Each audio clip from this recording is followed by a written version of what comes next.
Atlantic মহাসাগরের পারে দাঁড়িয়ে নবীর সাহাবী উকবা ইবনে নাফি বলছে যে, হে এলাকাবাসী, তোমরা বলো এই সাগরের ওই পারে আর মানুষ আছেন?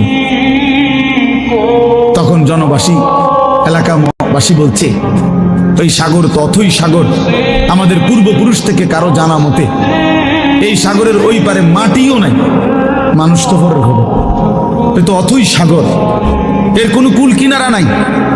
হযরত উকবা ইবনে নাফি 22 বছর বয়স্ক সাহাবী, পুরো আফ্রিকা বিজয় করে এই আটলান্টিক মহাসাগরের পারে দাঁড়িয়ে নিজের ঘোড়ার 2 পাও ভিজাইছে, ঘোড়ার পাও সাগরের পানিতে ভিজাইয়া এরপরে আল্লাহকে বলছে, আল্লাহ, তোমার বান্দারা সাক্ষী দিছে সাগরের ওই পারে নাকি কোনো মানুষ নাই, এই জন্য আমি থেমে গেলাম। যদি খোদার কসম মাওলা একজন লোক বলতো ওই পারে একজন মানুষ আছে, আমি আল্লাহর কসম রব এই ঘোড়া নামায় দিতাম, ওই লোকটার কাছেও কালেমার দাওয়াত পৌঁছে। একজনের জন্য আমি সাগর পাড়ি দিতে রাজি আছি, কিন্তু কেউ তো বলে না আর কোনো লোক নাই, এজন্য থেমে গেলাম।